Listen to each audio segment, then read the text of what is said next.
وذكر فإن الذكرى تنفع المؤمنين. Assalamu alaikum wa rahmatullahi wa barakatuh. May the peace and blessings of Allah be upon you all. I'm Abdullah Oduro and welcome. Who is fasting obligatory upon?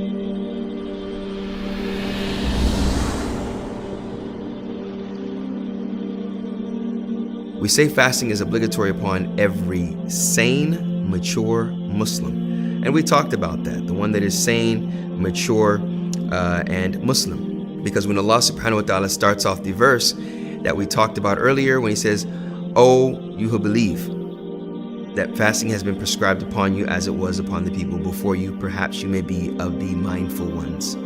So when looking at this, we divide it into three categories. Of the ones that are sane, mature, and Muslim, there are three general exceptions.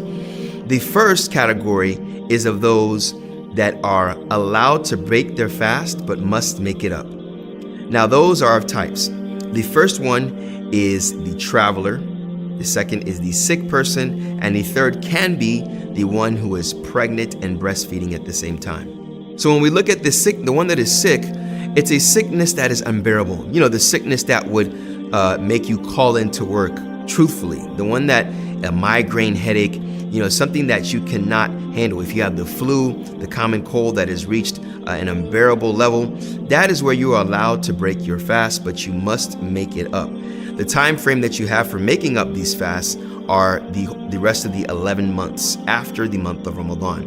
So if you've broke your fast for 3-4 days or a week, then you have 7 days to make up. You have the 11 months till the next Ramadan to make that up.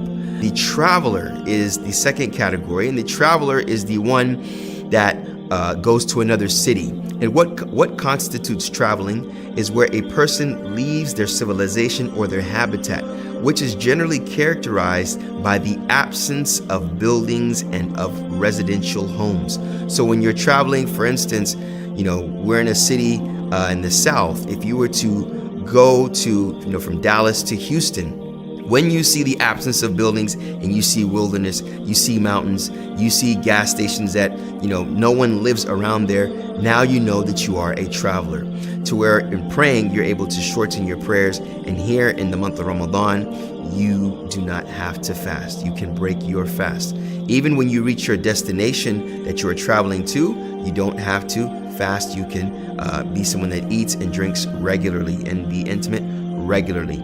The third category is the person that is pregnant or breastfeeding. If they fear for themselves, or if they fear for their child, or if they fear for both of them, themselves and their child, if they were to fast, primarily, ideally, if it is confirmed by a physician not to do so, then they can break their fast, but they have to make it up in the remainder of the 11 months if possible, inshallah ta'ala.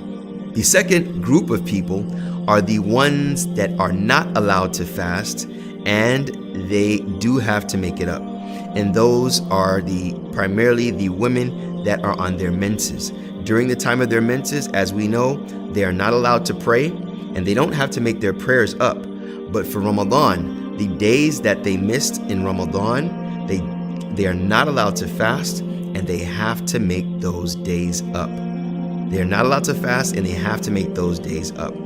And also, any individual that is of an unbearable sickness, they are not allowed to fast, because Allah subhanahu wa ta'ala mentions that you should not use your hands for your own destruction.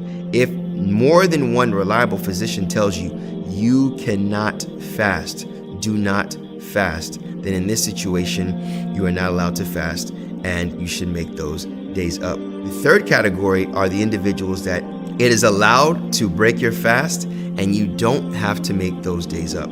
And depending on the condition, then it may not be allowed for you to fast. You may fall into the second category, depending. What do we mean by that? The elderly person is the first category. The one who is elderly and has been told by a physician that you cannot fast because of your chronic condition, your situation, to where you will have to eat, you have to get your sugar intake, whatever the case may be, to where he confirms that you have to take a certain amount of medicine, maybe insulin or something of this nature, some type of something that nourishes you, then you cannot fast, or it's allowed for you to not fast, but you do not have to make the days up, but you have to feed a poor person for every day missed. It's preferable to feed the poor person upon the commencement of Maghrib prayer. When people are breaking their fast, that is when you can go and feed a poor person, for every day missed being 30 days. Now, the way that you can do that are numerous. You can either wait till the end of Ramadan and feed 30 poor people and have a feast at your home and feed 30 poor people, or you can feed a person for every day at the end of that particular day, or you can feed one person the amount of 30 people in food. Now, this is another good opportunity for you to give da'wah or tell people about Islam, and telling them that this is what Islam orders me to do. This is what is prescribed upon me, and this is how I come closer to God and show thanks and gratitude towards Him. So in summary, those are the three categorizations of the people that have to fast. Firstly, we said it has to be a mature, sane Muslim. And of those three that are the exceptions that in this categories are the one that is allowed to break their fast, but they have to make it up, the one that is obliged to break their fast and they have to make them up, and the one that is allowed to break their fast and they don't have to make it up. They have to feed a poor person for every day missed. We ask Allah subhanahu wa ta'ala to make you of those that abide by His Sharia, by the law of Islam, and understand that the law of Islam is a means of coming closer to Him in this beautiful, beautiful month. Assalamu alaikum wa rahmatullahi wa barakatuh. Thank you.